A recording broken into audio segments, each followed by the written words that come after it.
당신은 숲을 어떻게 키우십니까? 산림조합을 만나보세요. 산림조합의 든든한 경영 서비스, 남다른 금융 서비스까지 숲과 함께하는 큰 꿈, 산림조합이 키워드립니다. 대한민국 숲의 든든한 파트너 산림조합. 조합원 가입 문의 02-3434-8300.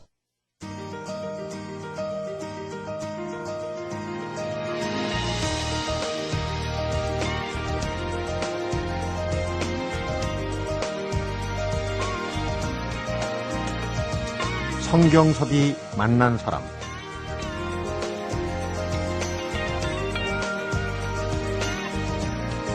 꼭 20년 전이죠. 1993년에 남도 답사 1번지를 시작으로 작년에는 제주편 도라르방 어디감수광을 펴낸 나의 문화유산 답사기의 유홍준 교수가 8번째 책으로는 나라밖 일본으로 발길을 돌렸는데, 이젠 한일 양국 모두가 쌍방적인 역사 인식이 필요한 때라는 이유에서입니다. 있는 사실 그대로를 만천하에 드러내서 한일 양국이 공유할 때가 됐기 때문이라는 건데, 그리고 2권의 일본 문화유산 답사기를 펴냈습니다. 성경섭이 만난 사람, 오늘부터 사흘간은 총 7권의 국내편에 이어서 2권의 일본편을 출간한 명지대학교 미술사학과의 유홍준 교수를 모시고 2박 3일 동안 문화유산 답사를 떠나봅니다.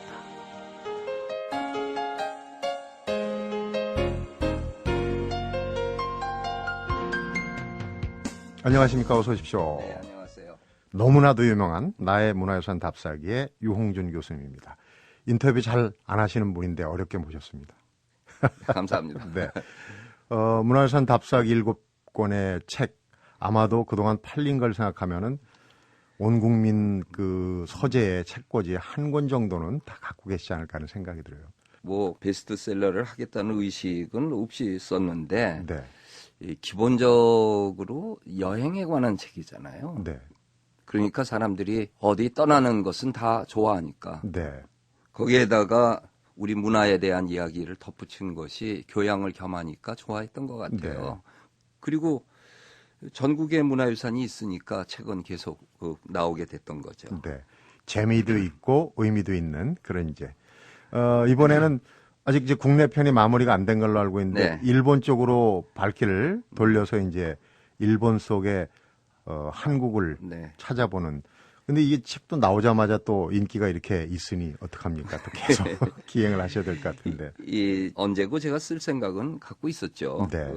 일본하고 중국은 우리가 다른 나라에 갔을 때하고 달리 한국인으로서 일본을 간다는 거는 뭐 스페인을 간다든지 이런 거하고 다르잖아요. 네. 일본을 가보면은 우리가 비슷하면서 다르고 또 고대 문화에서 우리가 끼친 영향도 역력히 나와 있는데, 그게 이제 일본 속의 한국 문화라고 할 수 있죠. 네. 작년에 규슈에 갔는데 부산에서 고등학생들이 수학여행을 왔어요. 배 타고. 네. 자주 온대요. 근데 그 학생들이 날 알아보고 와서 사진 찍고, 그리고 한국 문화가 많이 남았다는데 이 수학여행 하는데 잘 모르겠다고. 어떤 게 한국에서 온 건지. 네. 너희 어디 가냐 그랬더니 뭐 일반 관광 코스하고 갔더라고요. 네. 온천도 가고 뭐. 근데 그게 내가 나쁘다고 생각하는 건 아닌데, 기왕에 거기에 수학여행이라면 그 우리 한국 문화도 느낄 수 있고 또 그들의 문화를 보면서 우리 역사를 환기할 수 있는 코스들도 있는데, 네. 제 말로 답사죠. 답사 갈 만한 곳이 있는데 이런 거에 대한 안내서를 이제는 써야겠다. 기왕 낼 거면은 또 독자들이 잘 이용할 수 있는 시기에 내는 게 좋겠다. 그렇게 생각을 하고 시작을 했어요. 네. 근데 올 초에 한일 관계가 어그러지기 시작하면서 사람들이 이게 왜 이런 일이 자주 일어나는가, 주기적으로 심심하면 일어나는데 그 근원이 어디에서 있었는가에 대해 가지고 그 궁금해하기도 하고 또 불쾌하기도 하잖아요. 그래서 이제는 일본에게 우리가 얘기할 건 얘기하고, 또 우리가 그동안 일본을 좀 무시했다고 그럴까, 네. 해왔던 거에서 그들을 인정할 건 또 인정하면서 유물이나 역사를 쌍방적 시각에서 보는 것이 이 두 나라가 어차피 같이 살아야 되는데 이 상생과 공존의 관계로 가는 그 길이 아니겠는가. 네. 그래서 처음엔 한 권으로 쓸까 하다가 그 기왕 시작한 거 좀 자세하게 쓰자 그래가지고 좀 깊이 있는 얘기도 많이 썼죠. 그게 독자들이 그런데 답사기 1권도 그렇고요. 이게 어렵게 쓰면 또 어렵게 써서 좋아하는 게 있어요. 그 말은 그 속에 재미보다도 정확한 정보가 많이 들어있을 적에 더 좋아하는 면이 있다는 걸 차별화가 되는 거죠. 네. 사실은 비슷한 네. 책들이 많이 있는데. 네. 그런데 이제 작년에 규슈 지역의 수학여행 학생을 얘기하셨는데 사실은 이 정도의 분량의 책이 나오려면은 그동안에 이제 준비하신 게 참 많은데 책을 보면서 느낀 그 본 대목 중에 하나지만은 지금 올해가 올 여름도가 정말 뭐 살인적인 폭염이다. 이게 이제 전혀 지나친 말이 아니라고 생각이 드는데 25년 전에 그 아스카 지역을 자전거로 여행하신 그때도 이제 굉장히 무더웠는데 그때부터 이제 거슬러 올라갈 수 있지 않을까 싶어요. 제 전공이 한국미술사잖아요.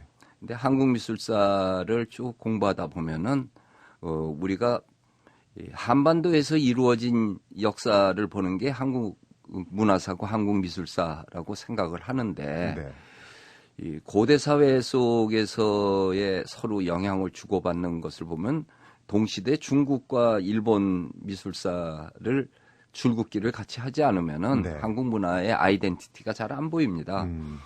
그래서 중국도 기회 있을 때만 가고 그 일본에 특히 우리 삼국시대 백제 가야 사람들이 일본에 준 영향에 대해서 구체적으로 보고 싶었는데 마침 해외 문화재 조사팀이 있었어요. 거기에 제가 회화사 전공자로 참석했다가 끝내고 난 다음에 자유 시간을 받아가지고 그 일단 말로만 들어본 아스카를 갔죠. 나라 남쪽에 있어요. 그 풍광이 꼭 부여해 온 것 같아요. 한국에서 한반도에서 간 사람을 도레인이라고 그러는데 어느 나라나 도레인들 외국에 가면은 정착하는 곳이 자기가 살던 곳 비슷한 곳에 삽니다. 그렇겠죠.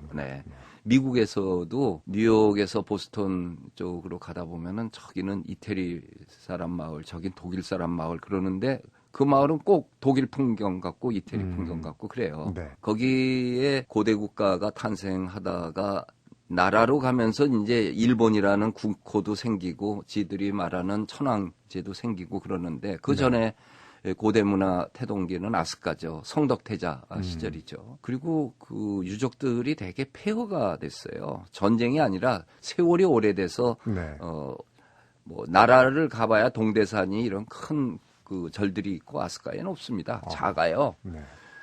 그래서 더 부여 같은 느낌이 들었겠죠. 좀 쇠락한 그런 모습들.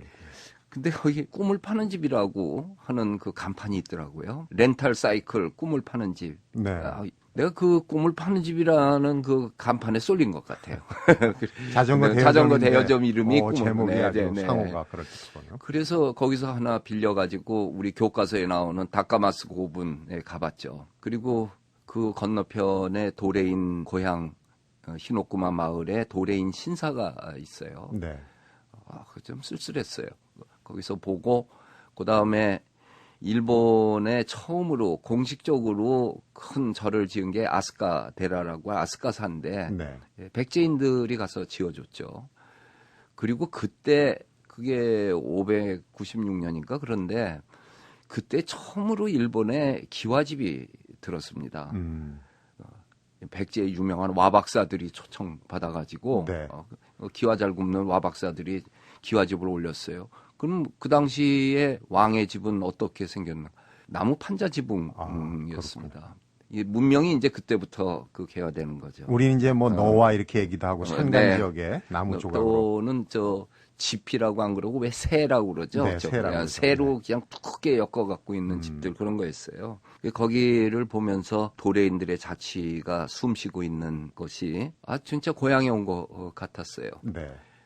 그리고 이제 나라에 가서 흥복사나 동대사의 절들의 건물하고 불상들을 보면서 우리 삼국시대 불상, 통일신라 불상과의 연관성들을 비교하면서 그거 한 번은 처음엔 충격이었고요. 일본 문화가 별 볼 일 없을 줄 알았는데 굉장히 멋있어요. 그러니까 고정관념으로 볼 때는 일본의 고대 문화는 우리가 전해줘가지고 뭐 우리 아류로 그저 그럴 걸로 알았는데 낮춰보기 쉬운데. 네, 근데 8세기에 들어가면은 아주 멋있는 그 불상들이 많이 나와요. 네. 국제적인 양식으로요. 그래서 있는 그대로를 더 봐야겠다 해서 그 다음에 또 일본에 갈 기회 있으면은 가서 보고 자료도 찾아보고 그렇게 해서 또 나라뿐만 아니라 이제 교토, 오사카, 뭐 동경, 대마도 이런 데를 언젠가는 내가 쓸 거니까 네. 이제 느낌을 축적했다가 이번에 다 쏟아놨죠. 제가 그러실 줄 알았습니다. 왜냐하면 나의 문화유산 답사기 20년 전인데 네. 훨씬 그 전에부터 네. 준비를 하시고 네. 병행해서 하신 건데 이제 자연스럽게 네. 일본 편의 문화유산 답사기로 들어갔는데 네. 그 아스카부터 이제 들어갔는데 네. 어떻습니까? 일본 지도를 머릿속에 상상한다면 지금 2박 3일은 어떤 코스로 가게 되는지. 이게 우리가 동아시아의 일원으로 살면서 당연히 이 세계 문화사를 배우고 또 동양 문화사를 알아야 되는데 네. 그래도 우리가 민도가 높다면은 고등교육을 받는 동안에 동양사, 동양 문화사를 배우면은 대개 중국사를 배우고 여타는 안 가르치잖아요. 거기에 치중돼요. 네, 그리고 또 개인이 뭐 특별히 찾아보기 전에는 일본 역사를 한 번도 배워본 적이 없습니다. 우리 네. 국민들이요. 학생을 과정을 통해서. 그게 역사 교육에서의 큰 문제점이기도 하죠. 네. 그래서 이 책을 쓰면서 일권은 규슈 편을 먼저 썼어요. 그 이유가 2300년 전에 한반도 사람들이 쌀농사를 가지고 수경재배를 가지고 일본에 간 거가 한일 관계사의 서막이거든요. 네. 그 전에는 교류가 없었을 겁니다. 그 뭐 2300년 전에 뭐 교통이라든지 백기를 생각을 하면요.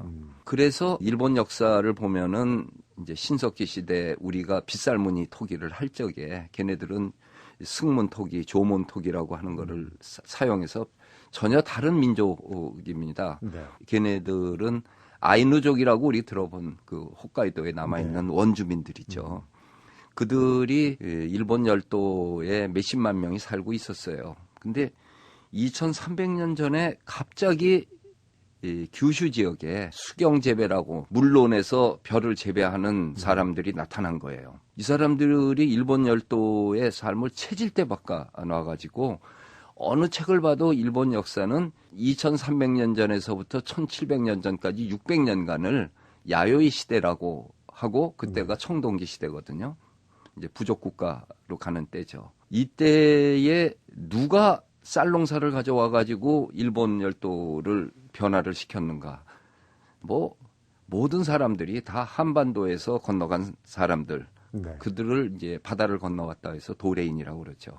그 전에 있었던 사람들은 아이누족의 조몽인들은 그 열매만 따먹었어요. 농사를 지을 줄 몰랐죠. 지을 줄 모르는 것보다 일본이 그 나무 열매가 많으니까 그냥 경작할 필요가 할 필요가 없었네요. 없고 또 뭐 연어도 많고 네. 그랬는데 그러한 삶이 갖고 있는 결정적인 게 겨울을 나기 힘든 거죠. 네. 이 쌀이나 밀 우리 주식으로 삼는 그 옥수수나 이런 거의 강점은 저장이 된다는 거거든요. 저 벼인 상태로 물 습기만 건조하게만 놔두면은 이제 도정해가지고 먹을 수 있잖아요. 그러니까 네. 겨울을 굶주리지 않는 거죠. 그래서 삶이 건강해지고 그 다음에 이제 부가 생기는 거 아니겠어요? 네. 그래서 이렇게 쌀농사 갖고 간 사람들이 거기 있는 사람들을 지배하게 됩니다.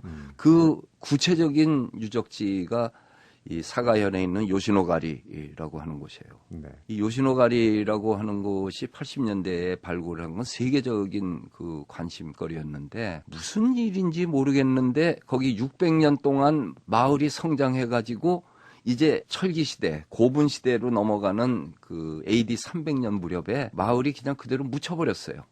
무슨 전쟁으로 일어난 것도 아니고 무슨 일이 있어서인지 거기를 집단적으로 떠나버렸던 것 같아요. 네. 그리고 그 자리에는 그냥 들판이 되고 농사를 짓고 그랬던 곳인데 거기에 공장을 세우려고 하다가 엄청난 그 청동기 시대 유적지가 발견돼서 세계적으로 아주 관심을 일으켰죠. 교육적으로 강의적으로 얘기해서 청동기 시대라고 하는 때가 우리로 치면은 이제 고조선 삼한 그때를 얘기하는 건데 우리 이제 연대별 보면 그렇죠. 근데 말기죠 우리는. 그때 이제 여기 넘어갔는데 이 청동기 시대는 고대 국가는 되지 않은 상태인데 이때의 무덤으로 제일 유명한 게 고인돌입니다. 우리나라에. 네. 그러니까 거기서도 고인돌이 나와요. 일본에서.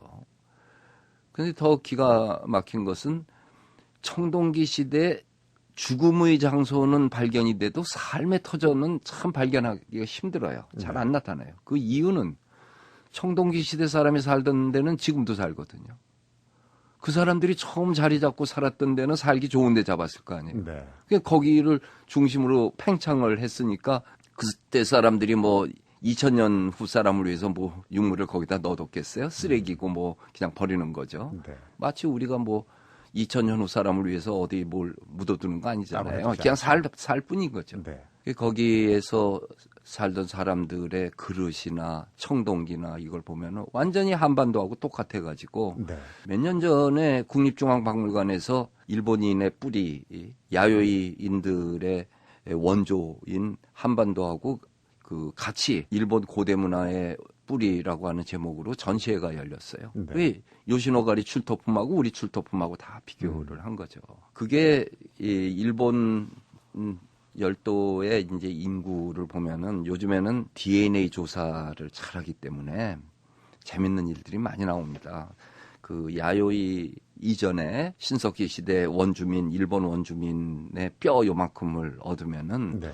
이 사람이 남자였나 여자였나 몇 살에 죽었나 아는 건 기본이고 이 사람이 삶의 과정에 한 3차례에 심하게 굶주렸던 흔적이 있다. 이런 것까지 발견이 되는 거예요. 열매만 따먹다 보니까 저 이상 기온이 오면은 이제 어느 때는 뭐 되게 굶주렸겠죠. 그런 네. 것까지 나오는데 요시노가리에는 무덤에 옹관묘라고 이 저 항아리 2개를 이어서 시신을 넣는 게 있어요. 네. 우리 저 전라도 영산강 지역에 많죠. 그런 풍습이 왕공관에 있죠. 네. 마한의 아주 전통적인 건데 그 전부터도 이제 있었어요. 근데 왜 옹관묘를 쓰냐 하면은 그 시신을 짐승이 댐비지 못하게 하기 위해서 옹관묘를 훼손시키지 못하게 하니까. 그래서 옹관묘에서는 뼈가 나온단 말이에요. 이런 옹관묘가 몇천 개가 나온 거예요. 네. 그 일본에 있는 학자가 그거를 다 DNA 조사를 했죠. DNA 조사해서 마지막 나온 결론이 본래 원주민들인 아이누족을 한반도에서 건너온 사람들이 점차로 정벌을 해가지고 이들과 피를 나누어서 살기도 하고 네. 밀어내고 규슈를 중심으로 한 일본 열도의 주인공으로 갔다는 사실을 알게 돼요. 그래서 지금도 일본에 있는 책 중에 보면은 현재 일본인들의 유전자 중에 70%가 한국인하고 같습니다. 그리고 아이누족은 결국 지금 한 2만 명 홋카이도에 있고 네. 또 약간 변한 사람이 오키나와 유구국에 일부 남아 있고 일본인이라고 하는 사람들이 아주 그 일본 사람들 보면 거의 한국 사람하고 똑같이 생긴 사람 있죠. 그거는 이제 도레인의 피가 한 95% 남아 있는 사람일 거고 네.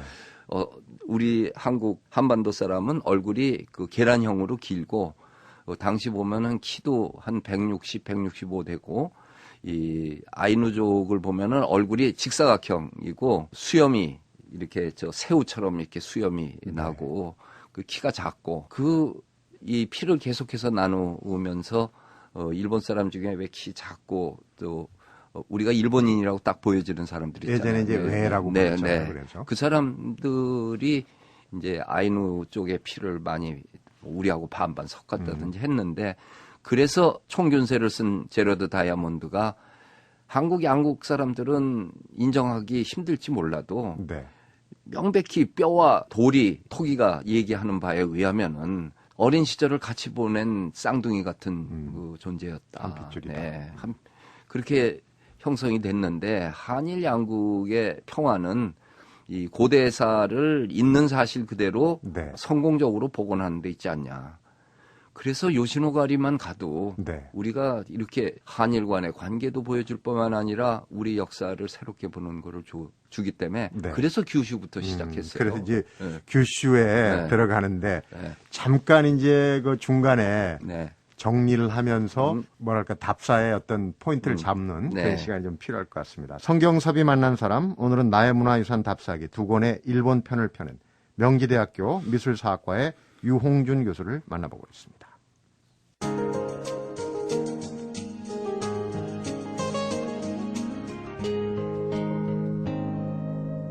성경섭이 만난 사람.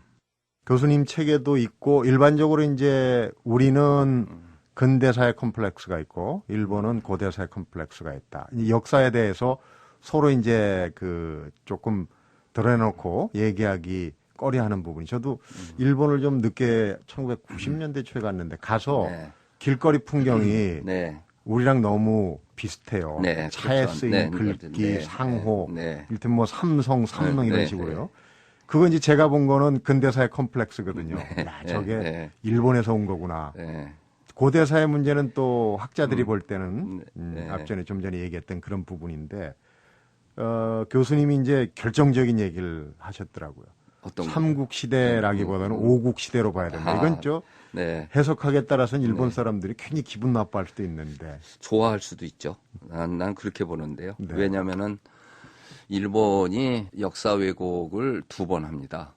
하나는 700년 조금 넘어서 일본 서기를 쓰면서 네. 천황제를 강조하고 또 한반도로부터 그렇게 영향받았던 걸 다 자기네들이 지배했다고 썼어요. 거꾸로 네. 왜곡을 했고. 그리고 또 한 번은 이제 식민지 황국 식민사관 만들면서 했는데, 근데 이 일본 서기가 왜 이렇게 썼는가? 왜 일본 사람들이 그 역사책을 쓰면서 왜 이렇게 왜곡을 했는가? 그거는 한번 얘기는 들어볼 만하죠. 이 책이 쓰여진 게 710년 무렵인데요. 710년이면 우리나라는 통일신라 시대입니다. 지금 일본 서기를 얘기하시죠. 일본 서기가 710년이면인데 이때는 우리 한반도는 668년에 고구려가 멸망하니까 통일신라 시대죠. 그때에 우리 도레인들이 간 사람들이 가야, 백제, 고구려 이 사람들이 가서 일본 정부 내에 많이 자리 잡게 되죠. 네. 거기에 일본에 남아있는 백제, 고구려, 가야계 사람들 입장에서 신라가 어떤 나라냐면 자기들의 모국을 멸망시킨 나라예요. 그렇게 되지 않겠어요? 그렇죠. 네. 나당연합군이. 네. 그러니까 좋은 감정을 가질 수가 없고 또 이때 되면은 일본은 자기네들이 이제 다 국제적인 그 수준을 갖췄기 때문에 네. 통일신라하고 맞먹자고 그럽니다. 그리고 견당사를 보내면서 당나라 문화를 직접 받는 그 작업을 해요. 네. 그러니까 삼국시대가 끝날 적에 일본은 문명의 젖줄의 파이프를 한반도에 뒀던 거를 끊어버리고 이제는 중국하고 직거래를 하게 되면서 라이벌 의식을 갖게 됩니다. 네. 그러니까 일본 서기 속에서 백제에서 뭘 해준 거, 뭐 한 거 이런 거를 백제에서 하사해 준 것도 갖다 바쳤다라고 쓰고 하는 식으로 이제 왜곡을 했던 거죠. 근데 실제로 보면은 도레인이라고 하는 한반도에서 일본에 건너간 사람들이 2가지 종류가 있어요. 하나는 우리가 잘 아는 왕인 박사, 아직기 이런 사람들이 일본에 문자와 지식층이죠, 그러니까. 그거 말도 전해주고 그랬죠. 그리고 이제 거기에 뿌리를 내려가지고 일본 성을 받아서 그 후손들이 대대로 이제 또 잘 살게 됩니다. 네. 또 하나의 부류는 가야와 백제가 점점 그 멸망해 가면서 삶의 토대를 잃었던 사람들이 고향을 떠나야 되니까 유민이 보트 피플이죠. 이 사람들이 거기에 살 수도 없고 그들 지배를 받을 수도 없고 그러니까 배 타고서 간 곳이 이 규슈 지역하고 이 아스카 나라 오사카 지역이었어요. 그 전부터 연구가 있으니까 그러면. 네. 근데 그때 항해술로 거기를 어떻게 갔냐 그렇게 물어볼 수 있지만은 세토네헤라고 하는 그 오사카 항구나 네. 가라스 규슈에 있는 규슈 앞바다에 가면은 누가 버린 일 없는 쌀 막걸리, 이 페트병, 사발면 플라스틱 그릇, 국산 그 쓰레기들이 요렇게 모여 있어요. 보도에서 예전에 많이 봤죠. 글로 흘러간다. 네. 그러니까 대천 해수욕장, 말리포 해수욕장에서 버린 그 쓰레기가 그냥 해류를 타고 싹 해서 도착하는 게 거기란 말이에요. 네. 그러니까 해류를 이용만 할 줄 알면은 그냥 거룩배 하나 타고선도 거기에 무사히 그 도착을 하는 거죠. 네. 일본이 일찍이 중국하고 거래하기 힘들었던 거는 구로시오 해류라고 하는 거가 굉장히 센 그 해류예요. 네. 그거를 건너가기가 힘든 거였죠. 그러니까 이제 한반도하고 자연히 이 연계가 되었는데 당나라하고 직거래 할 적에도 통일신라하고 저 거리를 두게 되니까 네.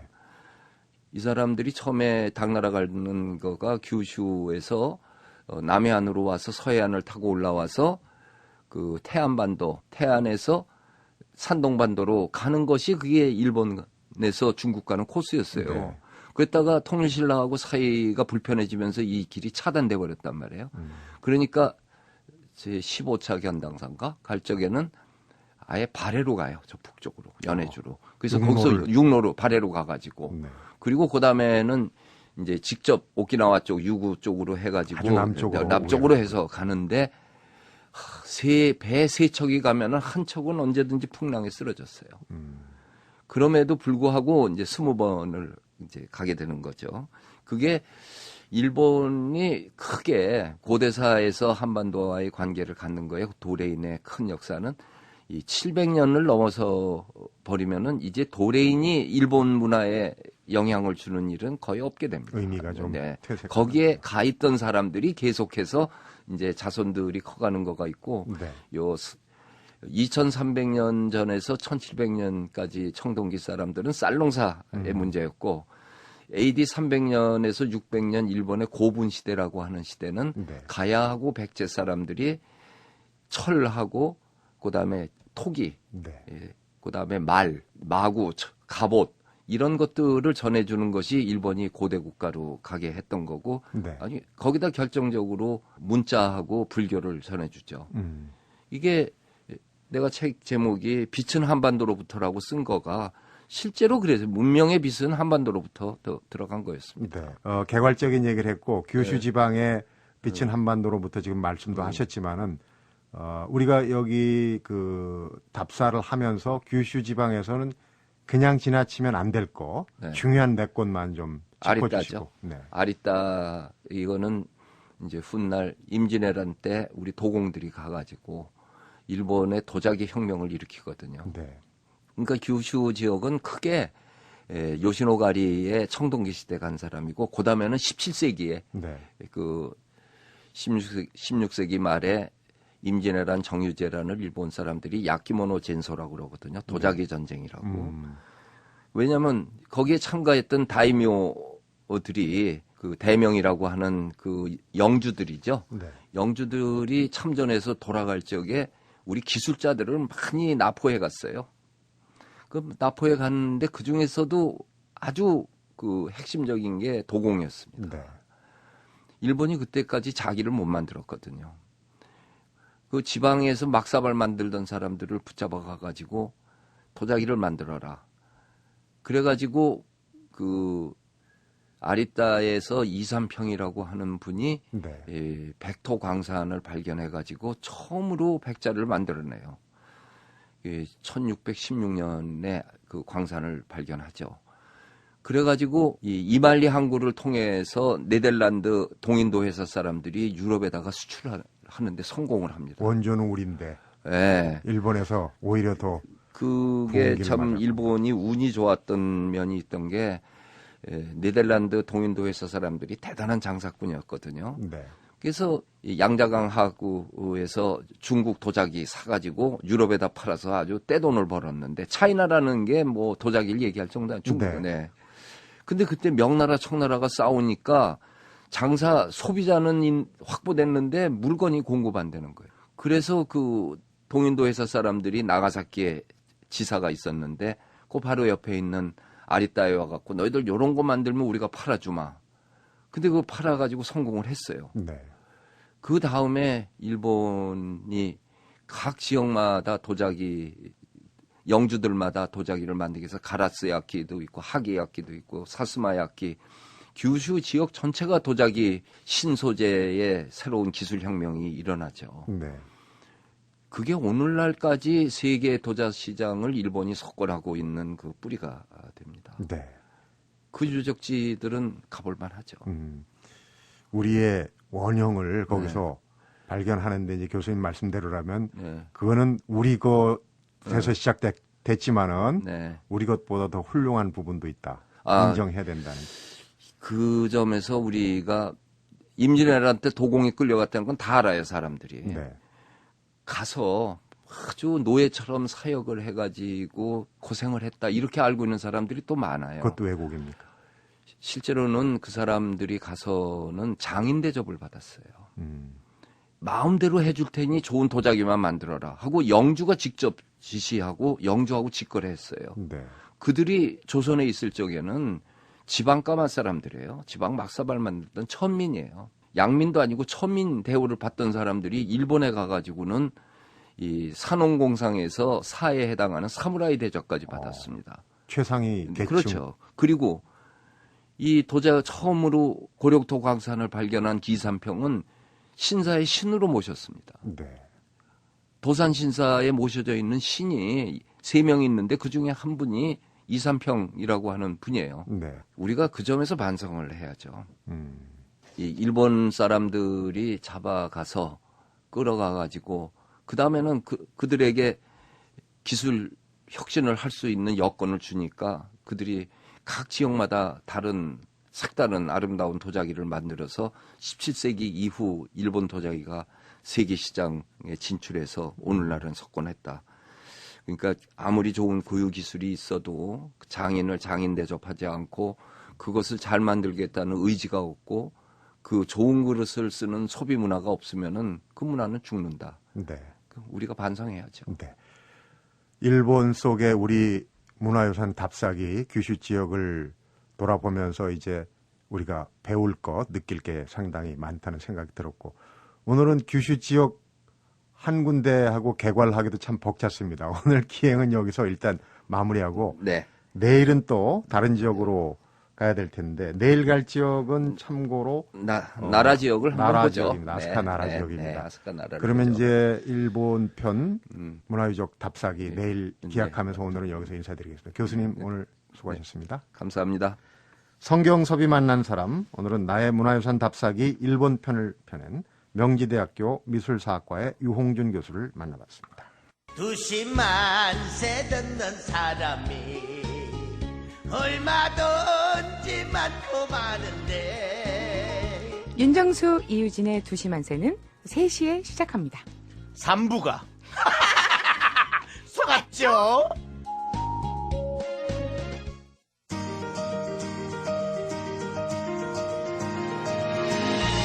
유홍준 교수의 두 편의 일본 문화유산 답사기를 읽다 보면 일본에게 고대 문화를 전해준 것은 자랑해도 된다. 하지만 그렇다고 일본의 고대 문화를 죄다 한국이 만들어줬다는 착각은 절대 하지 말아야 한다는 메시지가 저절로 수긍이 갑니다. 멀고도 가까운 이웃 한일 관계에선 있는 사실을 그대로 인정하고 이해하는 것이야말로 당당해지는 지름길이 아닐까 이런 생각도 해봅니다.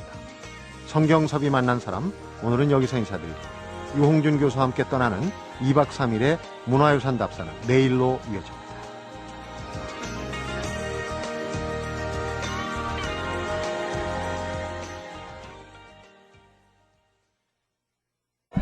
세계가 인정한 슈퍼푸드는 양배추! 양배추즙이 필요할 땐 참들식품 검색하세요. 제주과정 생중계를 보고 싶을 땐 참들식품 검색하세요. 속 상할 땐 참들식품 양배추즙.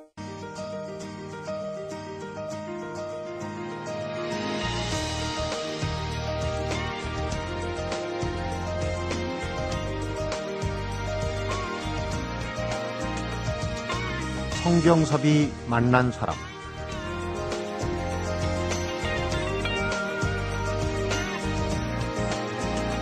지금까지 펴낸 7권의 나의 문화유산 답사기로 답사 신드롬을 일으켜온 유홍준 교수가 이번에는 일본으로 훌쩍 건너가서 2권의 답사기를 갖고 돌아왔습니다. 그래서 어제부터 사흘간 유홍준 교수와 함께 2박 3일 일정으로 문화유산 답사 여행을 하고 있는데요. 성경섭이 만난 사람 오늘은 어제 규슈에 이어서 오늘은 유홍준 교수와 함께 아스카 나라 지역으로 기행을 떠납니다.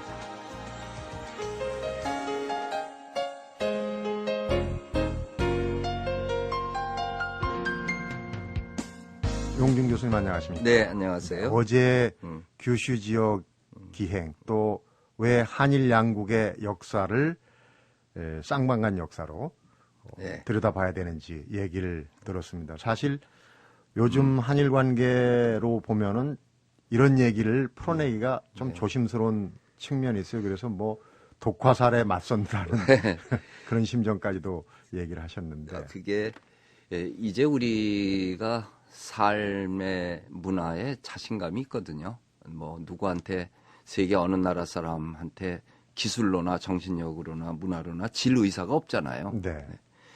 그러니까 이제 당당하게 얘기할 수 있는 거죠. 60년대 같은 때 이런 식으로 얘기했을 적에는 친일파로 몰릴 가능성이 많죠. 왜냐하면 일본을 있는 대로 인정해줘야 된다 이런 말을 그때 한다고 얘기하는 거는 결국 그 과거사를 정당화하는 걔네들 논리에 휩싸일 수가 있는 거였는데 네. 지금은 우리가 오히려 옛날에 우리가 문명을 주었던 그런 입장도 있으니까 네. 더 너그러운 입장에서 일본의 일부 정치인들이 이상한 얘기를 해도 그거에 맞상대하는 것보다는 일본 사람들에게 충고를 할 수 있죠. 네.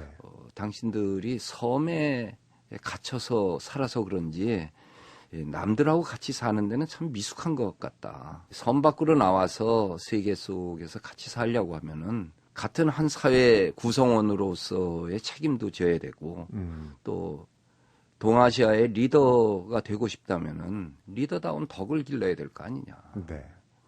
이게 유능한 고위 간부하고 CEO는 다른 겁니다. 베풀 줄도 알아야 되고 다스려야 되고 자기가 또 끌어안아야 되는 부분도 있는데 네. 그냥 자기들이 갖고 있는 이권이라고 그럴까? 이점은 다 챙겨놓고 남들에게 뭐 손해를 끼치는 그러한 거를 주고 리더는 못하잖아요. 눈앞의 득실만 네. 따지면 그렇죠. 안 되는 거죠. 네. 그게 잘못 생각한 게 일본이 2차례의 전쟁을 일으키는 불행을 낳았던 건데 네. 어쨌든 우리는 이제는 대인적인 입장에서 미세하게 대꾸하는 것보다 네. 우리가 더 통 크게 이렇게 보면은 그들도 아마 인정할 겁니다. 그런 의미에서 이제 어제 규슈 지역 기행이 의미가 있었고 오늘은 아스카 나라 지역으로 가는데 그 무더운 여름날 자전거 순례 얘기를 네. 어제 잠시 했어요. 그런데 그 당시에 또 일화가 있더라고요. 그 우동집 아주머니가 네. 부여 여행을 왔었는데 어쩌면 그렇게 아스카하고 똑같냐. 네, 그러니까 네. 원형은 둘 중에 하나인데 네. 원형은 부여죠. 그러니까. 네. 우리 국민들이 나라는 좀 들어봤어도 아스카를 생소하게 듣는 분이 있을 수도 있어요. 네. 그 아스카라고 하는 곳이 나라 남쪽인데 오사카에서 갈성산이라고 하는 가지라키 산을 넘어가면은 도착하는 곳이 아스카예요. 네. 이 아스카를 한자로 쓸 때 편안할 안자에다가 잘숙자를 썼어요, 처음에. 안숙이고. 안숙. 네. 그 말뜻이 뭐겠어요? 이 가야 백제에서 간 사람들이 천신 만꽃 끝에 그 보트 피플이 편안히 잘 곳을 찾은 곳이 안숙입니다. 성서로 치면 가나안 땅이에요. 네, 그렇죠. 아스카. 예, 그게 뭐 어떻게 해서 그렇게 됐는지 모르는데 뭐 와스카에서 왔는지 네. 이제 편안히 잘 만한 곳에 왔다는 뜻이었죠.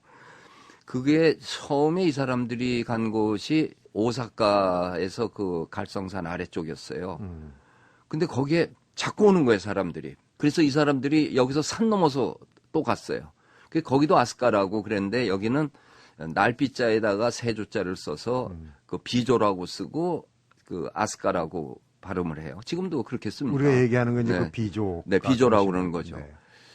이 비조가 왜 아스카가 됐는가는 이어령 선생이 그 해석한 건데 비는 날다니까 날이고 새는 새죠. 네. 날새가 내일이라는 뜻, 옛날 말이랍니다.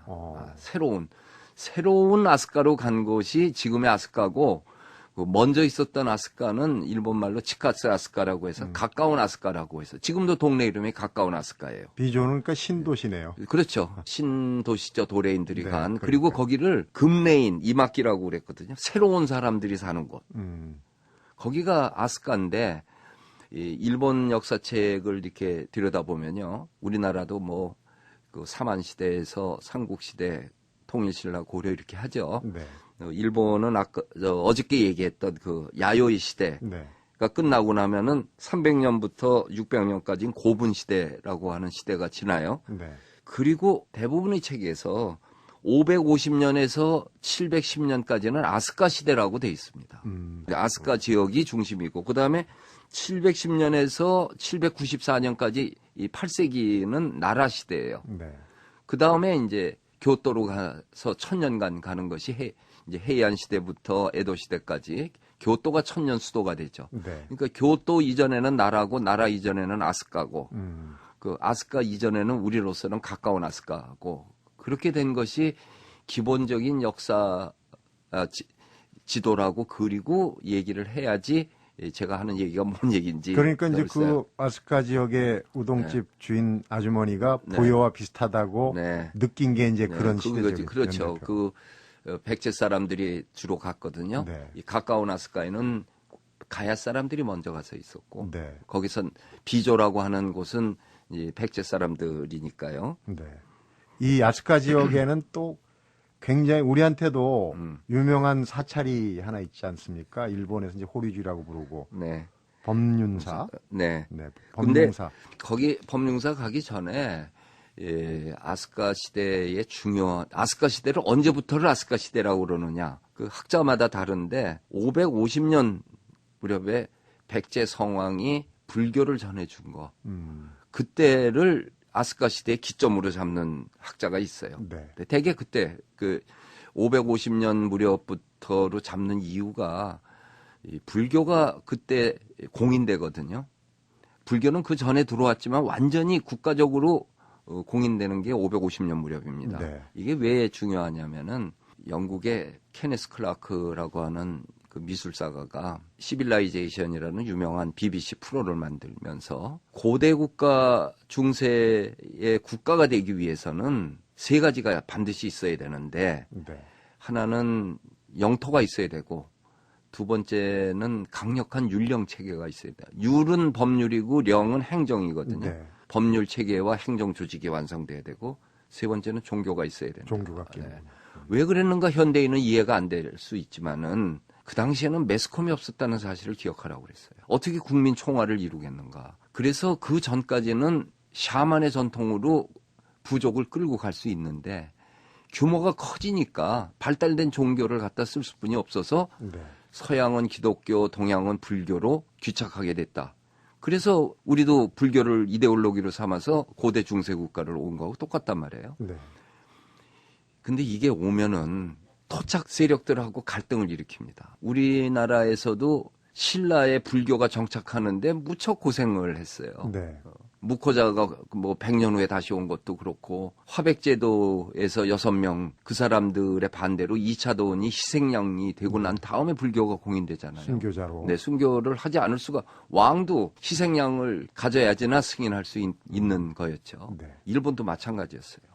일본이 이 토착 세력의 상징적인 집안이 모노노베고 진보적인 집안이 소가시예요. 네. 근데 이 소가시는 도레인이라고 하는 설이 한쪽에 있습니다. 여러 가지로 봤을 적에 소가시의 조상은 백제 사람일 가능성이 상당히 많아요. 그 일본사를 연구한 학자들 저도 그렇고요. 그 얘기를 일본 사람들 입에서 나올 때까지 우리가 안 하는 게 더 낫습니다. 대놓고 해봐야. 네, 그들이 인정을 해주는 것이 네. 왜냐하면은 소가시의 원 조상이 되는 소가만치라고 하는 사람이 백제의 계로왕 시절에 있었던 신하인 목만치라는 사람이 있었어요. 목현만치. 네. 만치는 같은 거예요. 그리고 시기가 같고 그 사람이 그 사람이라면은 백제계란 얘기죠. 어쨌든 소가시하고 모노노베하고 이 배불파와 숭불파의 일대 격전이 벌어집니다. 엄청난 격전이 벌어져요. 한 20년을 두고서 이 토착 세력과 개명 세력이 붙는 거죠. 개화 네. 세력이, 진보 세력이. 대개 그렇게 되면은 외세가 아니고 진보가 이깁니다. 결국은. 네. 그래서 싸울 적에 천황족이죠. 일본의 성덕태자가 그때 소가시에 붙어서 전쟁을 하게 돼요. 마지막 네. 전투를. 그래가지고 결국은 숭불파가 이기게 됩니다. 이기면서 최초로 세운 절이 아스카사라고 하는 절이에요. 네. 그게 아스카 시내 중심에 있고 그리고 성덕태자가 결국 이제 그때 천황을 죽고 난 다음에 스익고 여왕이 등장을 하는데 이 여왕이 아주 그 야갔던 것 같아요. 당시에 실세는 이 소가씨가 갖고 있었거든요. 그러니까 이 스익고 여왕이 자기가 직접 통치를 하지 않고 자기 조카예요. 성덕태자에게 섭정을 맡깁니다. 그게 쇼도쿠 태자의 섭정이라는 게 그겁니다. 그리고 스익고 여왕의 어머니도 도레인이고 성덕태자의 어머니도 도레인이고 사실상 도레인 피가 백제인들의 피가 그냥 다 그렇게 그 지배층들에 흘러 있었던 거예요. 네. 그래가지고 고대 국가로 가는 헌법 17조를 발령을 하고 이 고대 국가로 가는 토대를 만든 것이 이 성덕태자 시절이었기 때문에 일본의 고해권 화폐가 나오기만 하면 성덕태자 초상이 네. 등장을 하고 그랬었죠. 체제가 이제 네. 굳건하게 서기 시작한 게 이제 네. 쇼토쿠 태자. 네. 그쪽에는 그러면 아무래도 아스카 나라 지역은 불교가 네. 공식화되면서 이제 네. 그 사찰들이 그렇죠. 돌아봐야 될 사찰들, 네. 특히 우리 백제 쪽에서 넘어가는 네. 이제 그런 문화들. 성덕태자가 통치하고 그 뒤에 아스카의 왕실이 있을 적에 아스카 시대에만 하더라도 궁궐이 따로 없고 왕이 살고 있는 곳이 왕실이었어요. 네. 그래서 이제 왕이 새로 등장할 때마다 이제 곳곳에 궁궐 터라고 남아 있는데 본격적으로 이제 절을 갖게 되는 거가 아스카사 지은 다음에 성덕태자가 이 소가씨가 워낙에 힘이 세니까 자기가 사는 집을 처갓집 있는 데로 이루가라고 하는 곳으로 옮겨갔어요. 네. 거기에 가가지고 좀 더 이제 피하려고 이제 간 거였죠. 그리고 거기서 이제 세상을 떠나요. 623년인가 그때 세상을 떠납니다. 떠나면서 이분이 살던 집에다가 지은 절이 그게 법룡사예요. 호류지라고 하는 네. 곳이에요. 그리고 성덕태자가 알아 누웠을 적에 그 부인이 성덕태자를 낫게 해달라고 계속 그 병고안하고 기도하다가 부인이 먼저 죽어요. 네. 그리고 나서 그 다음날 성덕태자가 죽습니다. 그래서 이제 일본 사람들이 끊을 수 없는 사랑이라고 부인이 죽으니까 따라 죽었다 하는데 그때 성덕태자가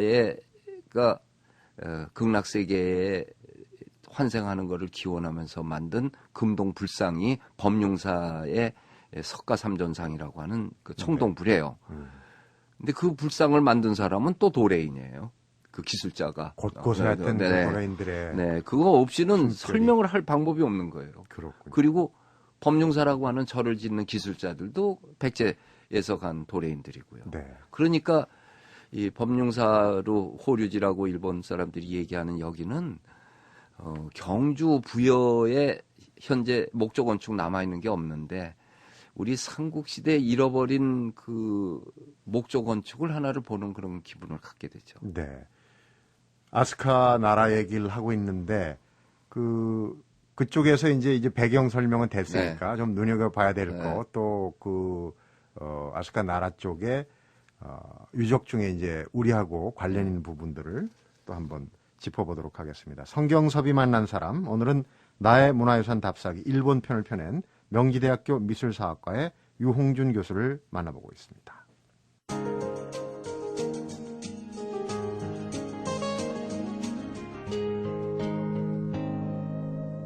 성경섭이 만난 사람.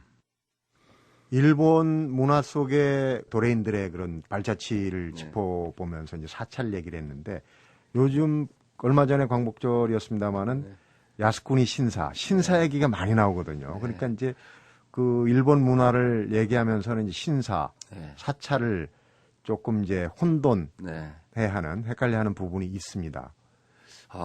저도 잘 몰라요. 굉장히 어려운 것이 일본엔 귀신이 참 많아요.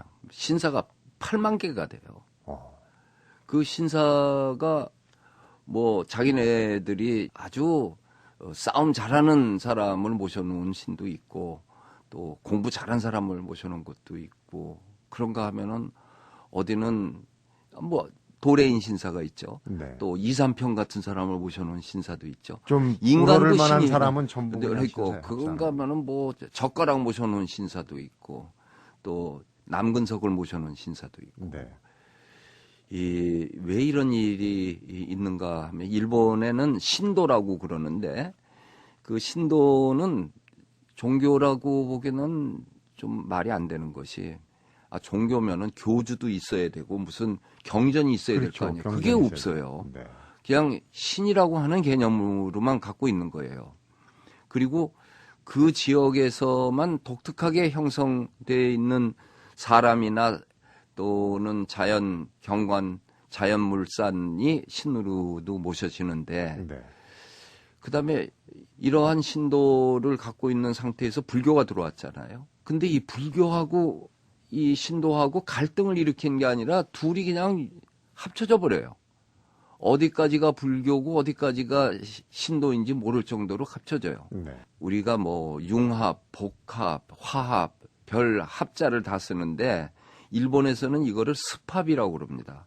습은 연습할 때 습자예요. 익힌다는 네, 뜻. 익힌다는 뜻. 익혀가지고 합쳐져 버리는 거예요. 이게 왜 이런 습합 현상이 일어나냐면은 우리는 대륙과 붙어 살면서 대륙에 있는 발달된 문명이 들어오면은 그거를 미처 소화하지도 못했는데 뭐가 또 들어와요. 네. 뭐 서구 문화 우리 들어올 때 보면 하나 익혔나 보다 하면 뭐가 또 새로 오고 지금도 그러는 형상이잖아요. 네. 근데 일본은 이 당시 섬나라가 되니까 하나가 들어왔다 다음 거 오려면 굉장히 시간이 걸리는 거예요. 그러니까 이 굉장히 보수성을 갖게 되는 거죠. 들어온 거가 익힐 때까지 새 것이 안 오니까 네. 다 익힌 다음에 뭐가 또 들어오고 이게 일본 문화의 아주 중요한 그 강점이 돼서 이제 불교하고 신사하고의 뭐 예배하는 방법도 뭐 비슷하고 네.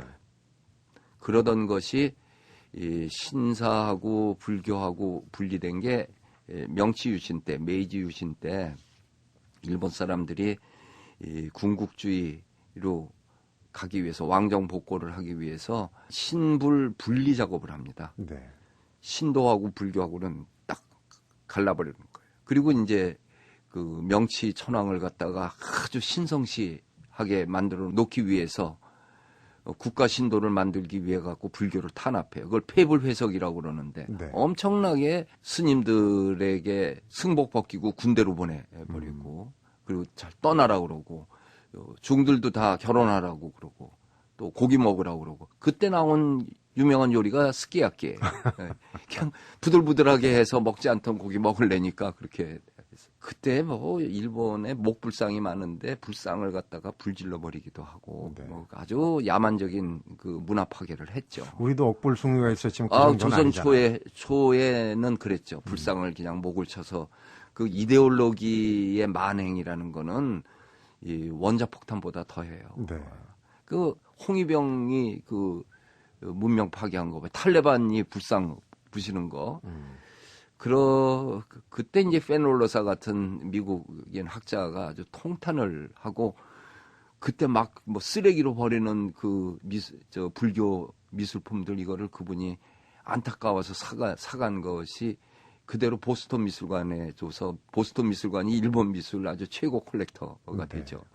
아무튼 신도라고 하는 개념이 야스쿠니 신사는 태평양 전쟁 때 A급 전범 14명이 지금 모셔져 있는 곳이란 말이에요. 우리한테는 전범이지만. 그렇죠. 전범이죠. 네. 그들은 자기네들 얘기는 그런 거죠. 우리가 현충원 가듯이 자기네들 가는 거다라고 전쟁의 하는 신으로 건데, 생각하는 네. 거죠. 네. 근데 그것이 그들이 저질렀던 과거사에 대한 반성이 있다고 하면은 그렇게 할 수는 없는 거죠. 네.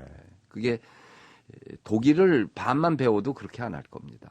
그게 조금 안타깝고 어쨌든 일본이 이 불교가 들어오면서 왔을 적에는 불교를 이데올로기로 하면서 고대 국가의 문명을 꽃피우는데 그때에도 신사는 신사대로 그 옆에 그 새로 지어서 일본은 사찰이라고 우리가 이제 절을 사찰이라고 그러잖아요. 걔네들은 사사라고 그래갖고 절과 신사를 합쳐서 얘기를 많이 합니다. 네. 그 아스카 나라 얘기를 하면서 사찰의 문화를 꼭 둘러봐야 되는데 그 책의 한 대목에 그 교수님이 그 선생님 얘기, 스승님 얘기를 하면서 네.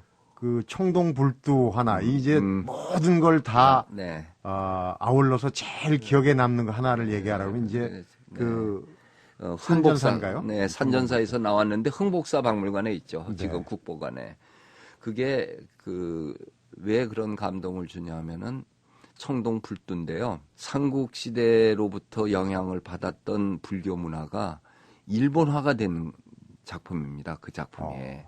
그래서 중국 불상, 우리 삼국시대 불상하고 달리 또 다른. 네, 일본의 그들 얘기로 뭐 학고 시대 귀공자라고 그렇게 말을 부를 정도는 누가 봐도 그건 일본 사람이 만든 일본 불상의 현지인 얼굴 모습을 한 모습을 거군요. 이상화시킨 것 같은데 굉장히 이상적이면서도 개성적이거든요. 예술로서 얘기할 적에 그때부터 이제 그 자기화 시켜가는 그 과정이 700년을 넘어가면은 나라 시대에 가서 흥복사, 동대사, 약사사, 당초제사 이 네 개의 대표적인 절에 그 일본 문화의 꽃을 보게 되죠. 건축과 불상에서요. 그 외에도 이제 그 사찰 속의 문화 네. 유산들은 꼭 짚어보고 불러봐야 될 부분은 아스카 나라에서는 어떤 게 있습니까? 나라에 가면은 동대사를 안 갔다 온 사람은 나라 안 간 거하고 똑같아요. 그 높이 16m 되는 엄청나게 세계에서 가장 큰 대불 청동 불상이 있는데 네. 마치 경주에 갔는데 불국사 석굴암 안 봤다면은 그럼 경주 안 갔다 온 거하고 똑같잖아요. 그렇죠. 나라에 가서 동대사를 안 간 사람은 안 갈 수도 없고 그 또 사슴 있는 그 나라 공원 속에 있기 때문에 그 또 기차역에서도 바로 5분이면 가는 거리니까요. 네. 근데 그 동대사를 만드는 전 과정을 보면은 그 성무 천왕이 됐어요. 이제는 그 왕이 아니고 여왕이 아니고 이제 천왕이라고 자기네들이 했는데 이 사람이 이 대국민적으로 자기가 왕임을 보여줘야겠고 국제적으로 우리도 문명을 가졌다라는 것을 과시하기 위해서 네. 최대 크기의 그 청동 불상을 구상을 합니다. 그게 440톤인가 그럴 거예요. 네. 우리 에밀레종이 20톤짜리예요. 그러니 그 청동이 얼마나 많이 들어가겠습니까? 그 당시에 그거를 용광로로 브론즈를 만든다고 하는 거는 엄청난 기술을 요구하는 거잖아요. 네. 일본 학자 중에 그게 어떻게 그 구상이 가능했는가? 그게 이제 700년대 얘기거든요. 663년에 백제가 멸망하면서 집단적으로 넘어갔던 백제의 기술자들이 있었기 때문에 이게 가능했다. 거기도 또 도레인 그렇죠. 개입을 하는 거. 엄청나게 많이 가죠. 백제가 멸망하면서는요. 아예 한 마을을 다 주니까요. 그리고 백제 왕에게 백제 왕이라고 하는 성을 줘가지고 저 중국의 그 자치주 하듯이 그거를 자기들은 다스리게 천왕이니까. 네. 백제 왕의 그 따로 살 수 있는 자치주를 줄 정도예요. 근데 그 불상을 만드는 데는 그 네 분을 이제 신으로 모시는데 한 사람은 그 성무 천왕이라는 그 발언한 사람이죠. 그 다음에는 여기에 불상을 만들면은 계안식이라고 하는 높은 스님이 있어요. 네. 그 스님을 하고 또 한 분은 여기 초대 주지가 된 사람인데 제일 중요한 사람은 이 불상 이 역사를 하기 위해서 도네이션을 받고 국민들에게 설득을 해주는 일본 표현으로 권진 스님이 있어요. 그게 행기 스님이라고 하는 우리 도레인이에요. 그래서 그 동대사 안에는 행기당이라고 해서 그분만 따로 모신 이 전각이 따로 있어요. 네. 그렇게 해서 몇 번의 실패를 했는데 이때 일본의 백제에서 간 사람들이 일본 역사 속에서 큰 공을 했던 거에 하나가 금광을 발견을 해줘요. 네. 가야 사람들은 오사카 쪽에 가갖고 광산을 발견하고 또 가야 토기를 만들어서 도자기 문화를 질그릇 문화를 변화시키는데 백제에서 건너갔던 왕족이 금광 광산을 발견해가지고 그동안 신라하고 교역하면서 무역 적자가 난 게 그 금 때문이었거든요. 네.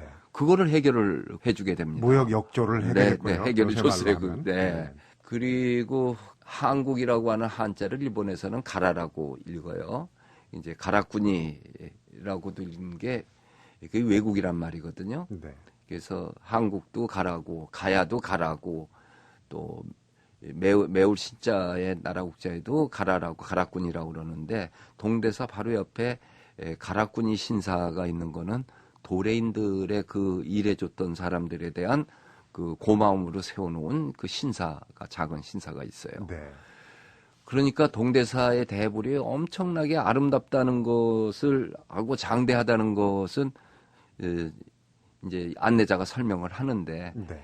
거기에 우리 역사에 그거가 깔려져 있는 것은 잘 얘기 안 됐던 것이지만은 난 자세하게 풀었고요. 또 당시 일본 사람들이 어떻게 하면 자기들을 세계화할 수 있는가에 고민을 해가지고 결국 그 대불 개안식에는 주변 국가를 다 초대합니다. 네.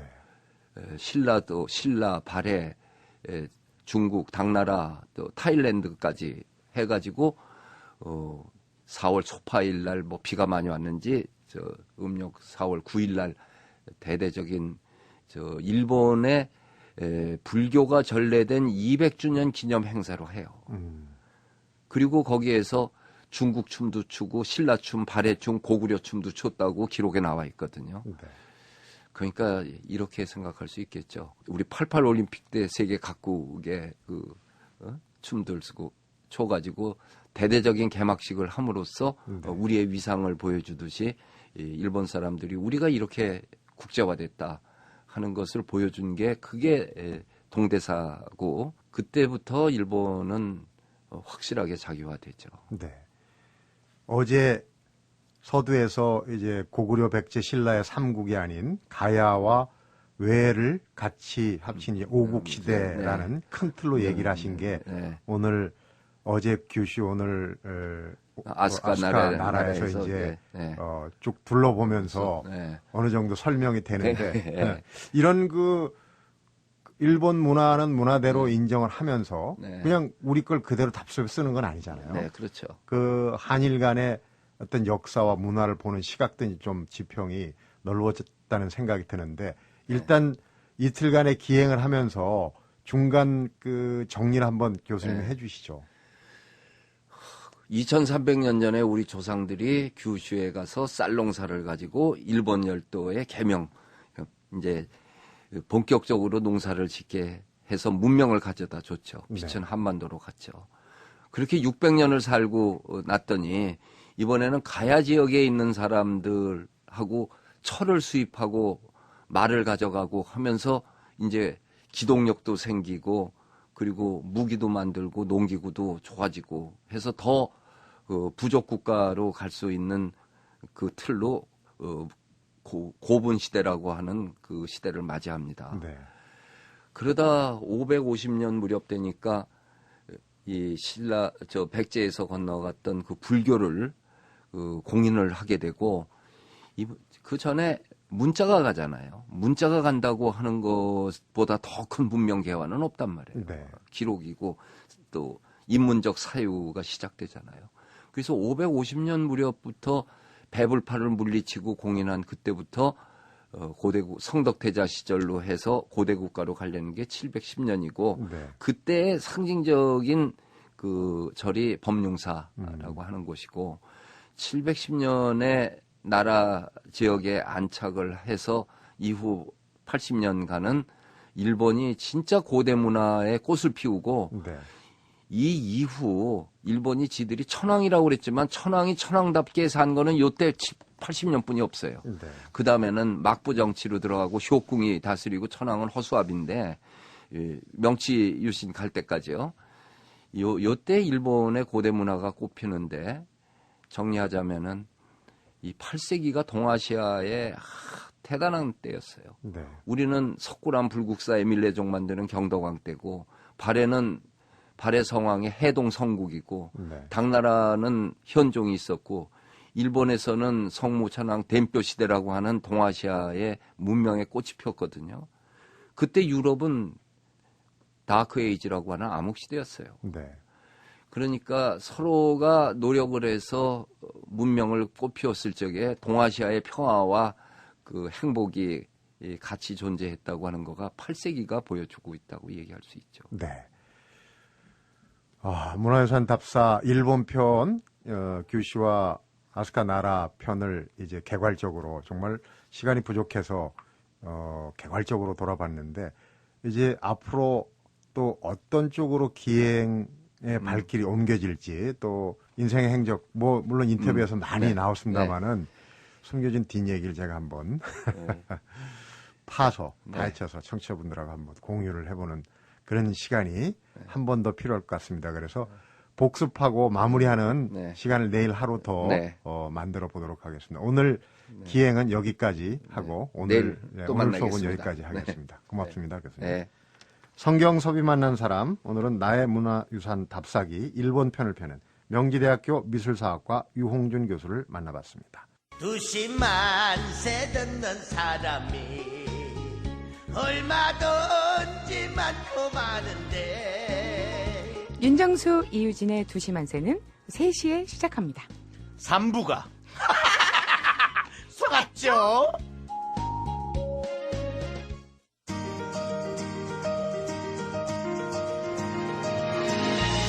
무엇보다 일본은 고대 문명이 한반도로부터 강력한 영향을 받았다는 사실을 인정해야 한다. 그리고 한국 또한 우리가 전해준 것을 바탕으로 일본이 만들어간 문화를 인정해줘야 한다. 어제 오늘 유홍준 교수와 함께 다닌 규슈와 아스카 그리고 나라의 문화답사가 우리에게 주는 교훈인데요. 인간관계도 그렇죠. 받은 것은 기억하지 못하고 준 것만 기억하면 삐그덕거릴 수밖에 없는 거죠. 유홍준 교수와의 2박 3일 문화답사회 내일 하루 더 이어지고요. 성경섭이 만난 사람 오늘은 여기서 인사드립니다.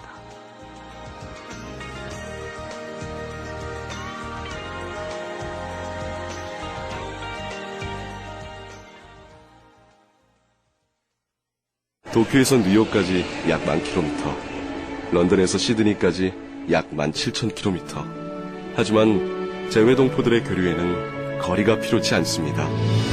전 세계 재외동포를 위한 소통의 장 한민족 온라인 커뮤니티 코리안넷 주소창에 코리안넷.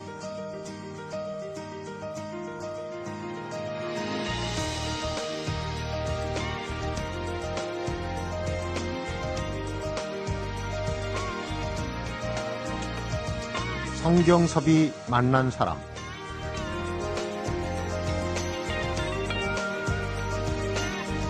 전 국민의 여행 습관을 바꿔버렸다고 얘기하는 유홍준 교수의 나의 문화유산 답사기 1권에 이런 얘기가 실려 있습니다. 인간은 아는 만큼 느낄 뿐이며 느낀 만큼 보인다.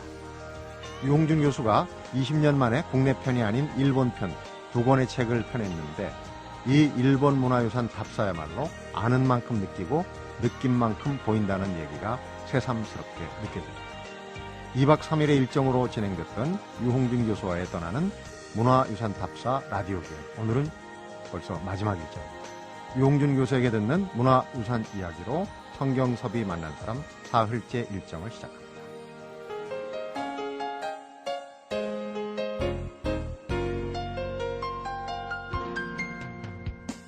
교수님 안녕하십니까? 네, 안녕하세요. 규슈에 이어서 아스카 나라 기행 여러 곳을 정말 재밌게 잘 둘러봤는데 문화유산 답사기 일본 편이 나오자마자 반향이 좋은 거는 아마 독자들이 오래 기다려왔다는 얘기이기도 하고 교수님이 내시는 책은 항상 읽을 준비가 돼 있다. 이런 독자들이 많다는 반증이 아닌가 싶어요. 제 책을 장소를 계속 바꿔가기 때문에 뭐 여행을 한다든지 또는 그냥 독서로서 읽을 적에 아직까지 제가 얘기하고 있는 것에 더 뭐 들을 만한 게 있다고 생각하는 사람들이 있는 것 같아요. 속된 표현으로 미천이 아직 안 떨어지신 거예요. 네. 그리고 또 하나는 읽어보셔서 알겠지만은 제가 쓸 때마다 조금씩 어렵게 쓰는 것 같습니다. 1권이 제일 쉬워. 그러니까 2권은 1권을 읽었다는 전제하에 쓰고 3권은 1, 2권을 읽었다는 전제하에 써왔거든요. 그러니까 똑같은 수준으로 이야기를 했으면은 그 연속곡 그 횟수 늘려가는 거 고무줄빵 같아서 사람들이 안 따라왔을 텐데 조금씩 그 미학을 얘기도 하고 또 철학적인 인생 얘기도 하면서 하니까 새로운 맛이 생겼는지 모르죠. 네. 제가 처음 글 쓴 거가 91년에 집필을 했으니까 42살 때 썼는데 지금은 60이 넘었잖아요. 네. 이제 내일 모레 정년이잖아요. 그래서 글이 중년에 썼던 글하고 이제 노년으로 들어가면서 쓰는 것은 글맛이 다를 수뿐이 없잖아요. 네. 그래서 뭐 팔리고 안 팔리고에 대해서는 저는 개념은 없고요. 이 기왕 시작하고 많은 사람이 좋아했으니까 어떻게 유종의 미를 거둬야 되나 하는 거가 고민입니다. 시간을 좀 거꾸로 돌리면은 책과는 별도로 그 문화유산 답사는 버스 안에서 이렇게 유적을 설명하는 걸로 그렇죠. 시작하셨다. 네. 80년대 중엽이죠. 80년대 중엽에 제가 뭐 이렇게 살다가 이제 난 미술 평론가로 그 살아야겠다 그런 마음을 먹고 네. 대학 교수는 안 되고 그래도 뭐 전문가라고 하는 표를 내기 위해서 무슨 면허증이 있으면 좋을 것 같더라고요. 네. 그래서 동아일보 신춘문예에 응모했는데 당선이 됐어요. 네. 그러니까 이제 미술평론가라고 타이틀로 미술평론을 하면서 그때만 하더라도 우리 것에 대한 관심이 진짜 없었고 학교에서 가르치는 것도 적고 그래 80년대 4년 5년 이때 민족문화운동도 일어나고 네. 할 때 신촌에 있는 우리마당이라고 그 대안공간이 있어요. 지금도 있어요. 네. 아주 3층에 그냥 조그만 어두컴컴한 방인데 거기에서 젊은이를 위한 한국미술사를 하겠다 해가지고 포스터를 3장 만들어서 이대 서울대 미대 미술대학에다가 그냥 하나 붙여놨어요. 네. 그랬더니 그 제목만 보고 그때 뭐 내가 누군지 아나요 사람들이 제목만 보고 왔는데 30명이 돈 내고 온 거예요. 돈 내고 오죠. 그랬는데 매주 저녁 때 하는데 7시부터 10시까지 슬라이드 강의를 하는데 그때는 또 슬라이드 강의가 첨단 기술 비슷해서 하는 사람이 별로 없었어요. 지금은 이제 네, 그 지금은 뭐 하는 것처럼 파워포인트로 하지만은 그때는 제가 정말 그 미술사 공부하면서 원가가 많이 들었다고 생각하는 거는 그 전부 슬라이드 필름으로 찍어가지고 해놓은 거가 다 쉬어보지는 않았는데 일본 거 책을 내면서 이게 60-70%가 내 사진인데 네, 직접 찍은 거죠. 20년 전부터 찍어온 것들이죠. 그게 한번 대충 쉬어본다고 하면요. 1,500장 들어가는 파일북으로 5건이에요. 슬라이드가요.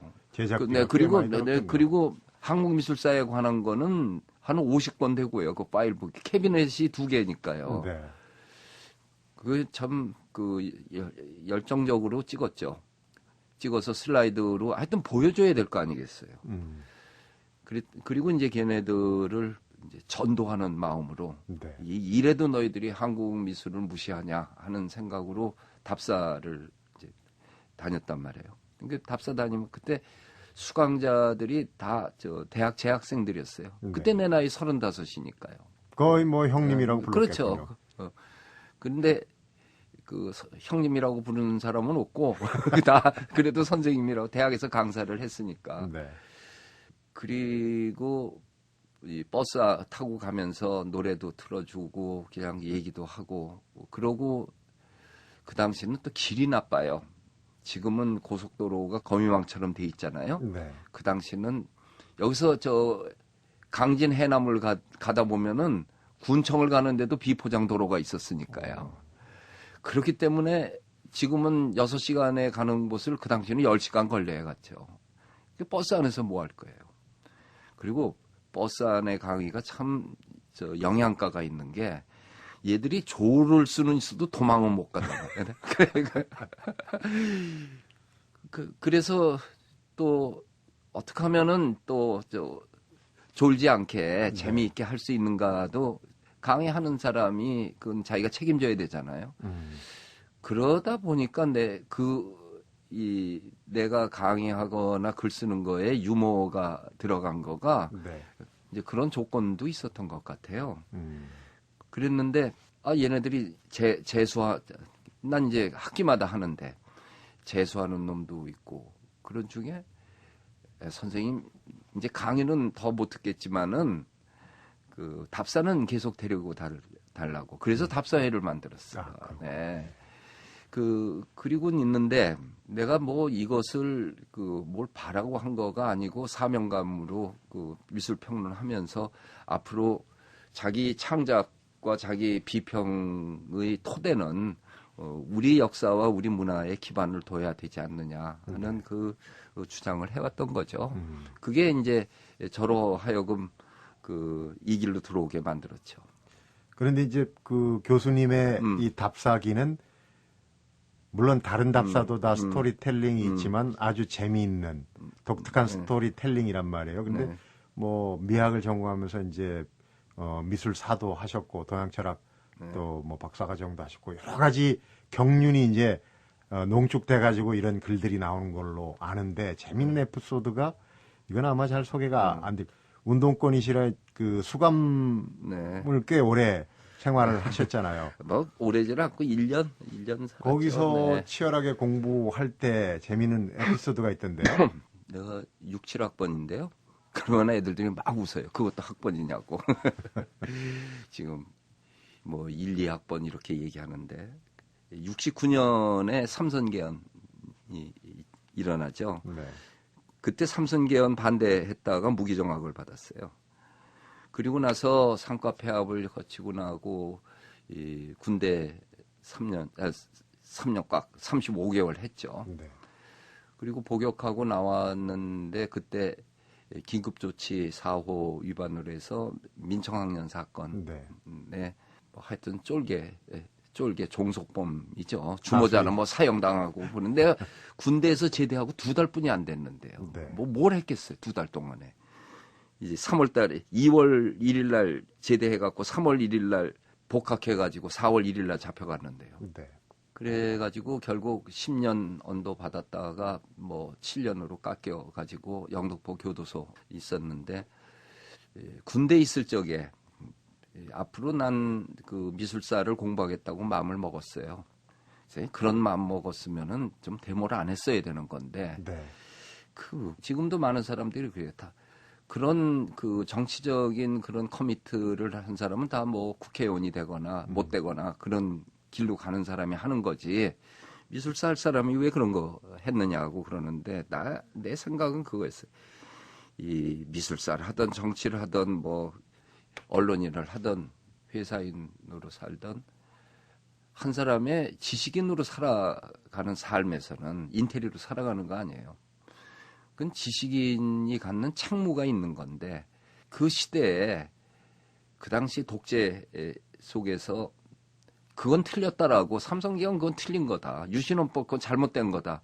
이 얘기를 하는 사람은 학생뿐이 없었어요. 네. 언론이 했습니까? 할 수 있는 사람은 제야에 있는 분하고 목사뿐이 없었어요. 그래도 가장 홀가분하게 할 수 있는 것은 그건 학생들이었죠. 나는 한 시대의 지성의 목소리, 양심의 목소리가 죽지 않았다는데 그냥 조금 동참했을 뿐인 건데 네. 형벌은 가혹했죠. 그리고 뭐 이거 다 무죄 받은 거예요. 대한민국이 다 무죄로 해갖고 형사보상법에 의해서 보상금도 다 받았어요. 결국. 보상도 받으시고. 받았습니다. 보상 받고 그 안에서는 또 공부도 하시고 지금 와서는 지금 와서 생각을 해보면 그 모든 게 다 내 인생에 영향가 있는 일이었고 행운이었다라고 생각할 수 있는데 회화사 한국미술사 책을 열심히 줄을 쳐가면서 공부했죠. 그리고 지금도 미술사에 관한 연도는 내가 다 외워갖고 있는 거가 그때 군대에서 쉴 때 읽은 거하고 교도소에서 읽는 건데 내 옆에서 있는 절도 7범이 있어요. 네, 전과 7범. 네, 전과 7범이 있어요. 그 사람은 또 잠깐 나갔다가 또 들어오고 그러는 게 일이더구만. 여차하면. 네, 그러니까 교도소가 집으로 생각하는. 근데 내가 미술사 책을 그 회화사 공부하는 거를 보고 내 55번이었거든요. 55 나하고 동업을 하면은 돈을 많이 번다고. 그래서 뭔 동업을 해? 그랬더니 자기가 어떤 집이든지 들어가고 싶어서 못 들어간 집은 하나도 없었대요. 네. 예, 뭐 동빙고동에 유명한 누구 집도 들어갔었대요. 그 자기가 들어간 부잣집에 그림이 없는 집이 없는데 그게 어떤 게 비싼 건지 몰라서 못 갖고 나온다고. 그런 농담을 했는데 그 친구 지금 뭐 이 라디오 들으면은 이제 그 생각나겠죠. 네. 동업은 안 하셨죠? 걔가 나보고서는 아이 넌 7년이나 걸리니까 동업하기 틀렸다고 그랬었는데 어쨌든 저는 이 미술사를 한국 미술사를 공부하겠다고 마음을 먹었고 근데 복학을 안 시켜줬어요. 네. 한 학기 남았는데 결국은 박정희 대통령 죽고 11.6 나고 나서 이제 운동권 학생들 다 복교 시켜줄 적에 그때 이제 들어가서 졸업을 했죠. 그리고 나서는 바로 홍익대학교 대학원으로 진학을 하고 그러던 차에 91년이에요. 91년이 이제 문민정부로 가는 길입니다. 네. 그때 그 사회와 사상이라고 하는 월간지가 폐간되면서 진보적인 그 학자들, 지식인들이 쓸 지면이 없어져 버려서 네. 그 선생들, 교수들 중심으로 만든 게 사회평론이라는 잡지가 창간돼요. 네. 그 천진한 그 대학 교수들 그 나중에 부도나면 누가 책임지려고 그 사업을 벌렸냔 말이에요. 경험도 없이. 역시 내 친구들인데. 그래서 그거 하면 안 된다고 그냥 말리러 다니다가 내가 거기 편집위원이 돼버렸어요. 네. 그러니까 할 수 없이 끌려간 거죠. 나중에 다 돈 그 당시 500만 원, 1000만 원씩 내고 그 파산 정리를 했는데 그래서 파산 정리하고 나니까 또 세금이 나오더라고요. 네. 그것도 잔인하던데.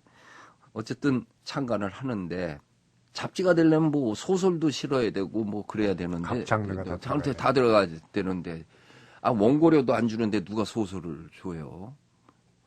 근데 그렇다고 해서 맨날 목소리 큰 것만 실으면 잡지가 안 되고. 네.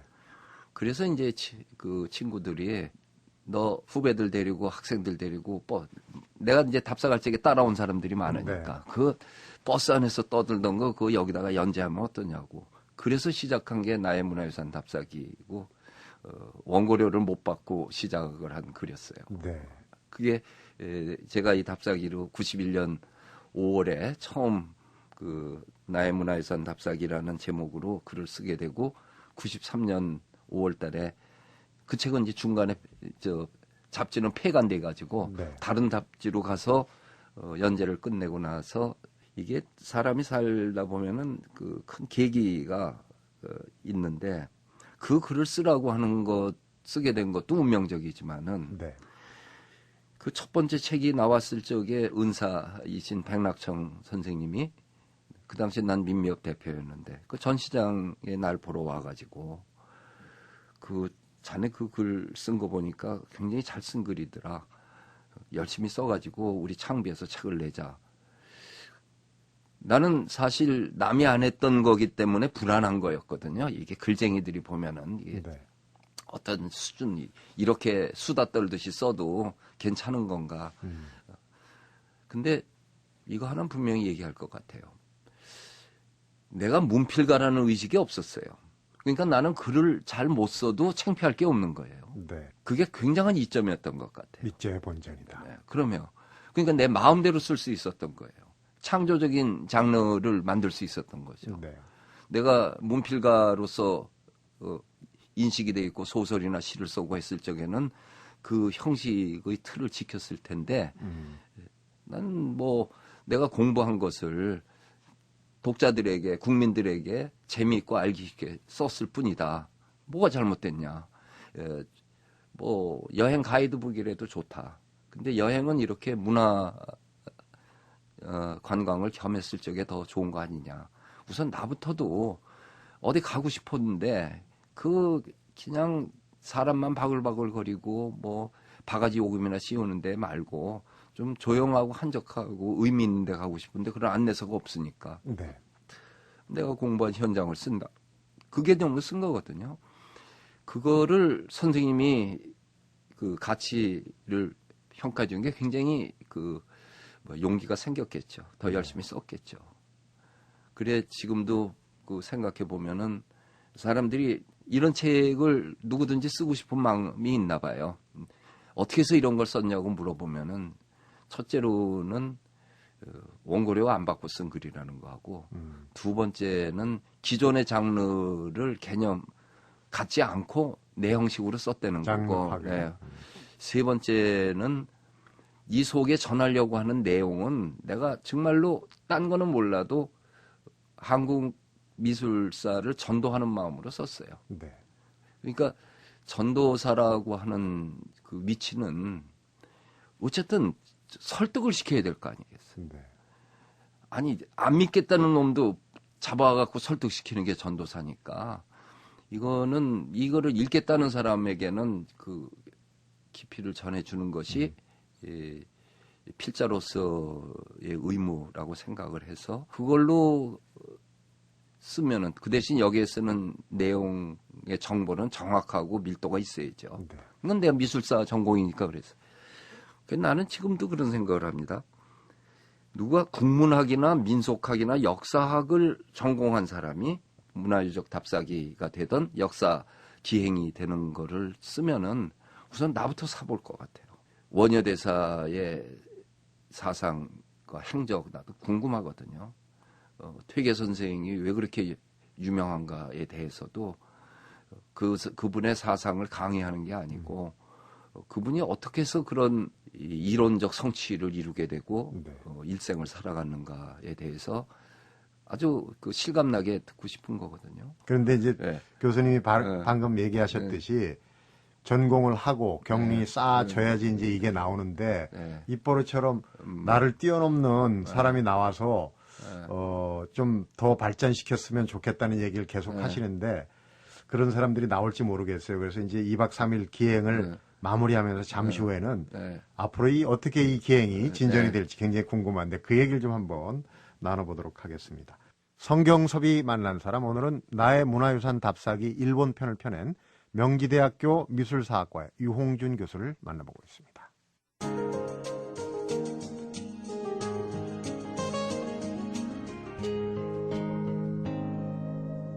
성경섭이 만난 사람.